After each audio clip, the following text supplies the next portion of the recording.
I am Dr. Gerald Thompson, an infectious disease specialist. I'm inviting you every week to join our program, Healthy Choices, Healthy Actions, a health program that you need to see.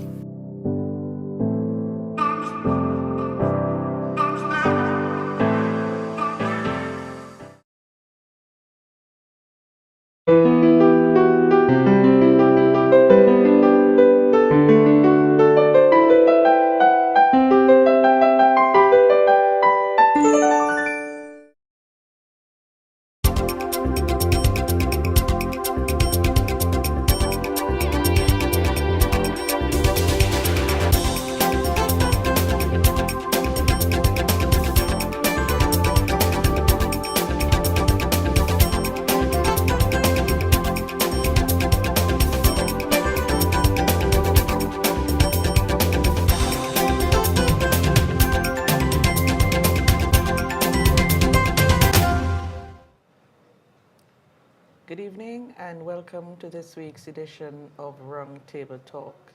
This evening we are pleased to welcome three special guests in the persons of Professor Gary Michael Denny, my sixth form schoolmate.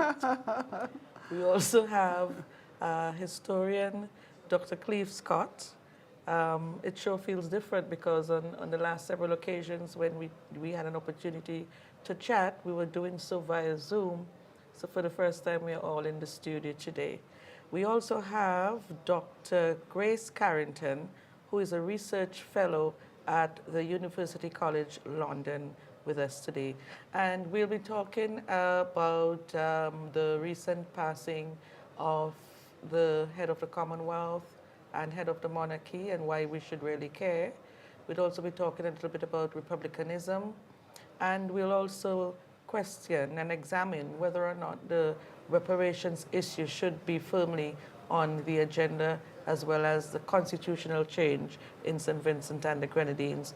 Welcome again. We know who you guys are, so I'm going to start by asking Dr. Carrington to tell us who she is and what brings her on the ground in St. Vincent and the Grenadines. Sure, thank you. So I'm a historian, as you said, at University College London.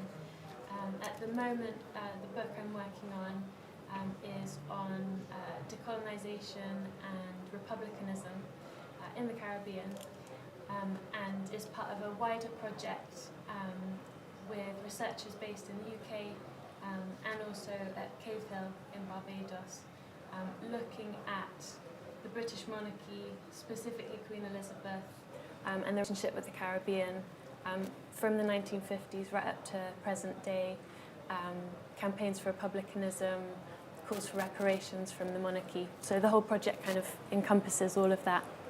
Okay, and I know Dr. Scott is working on that project with you, so later on we'll talk a little bit about that. But let's get this discussion with the head of the monarchy. A new head has taken over. Should we care? And what are the implications for us, not only in St. Vincent and the Grenadines, but in the rest of the region? Well, we are institutionally bound. Once we are part of the Commonwealth, and once we remain part of the empire, where the monarchy, the British monarchy, constitutes our head of state, then are institutionally bound to care. Okay, so that one is easily answered. As to what form that care should take, which is to raising questions as whether we should remain in the empire or whether we should leave. Now, that's a very question, and I suppose we're going to have room to discuss that. But as to the first question, should we care? We have no choice, because since we are part of we're in the Commonwealth, and the British monarchy is also our monarchy, then we have no choice but to have some concern about this. That we in St. Vincent and Grenadines, I'm certain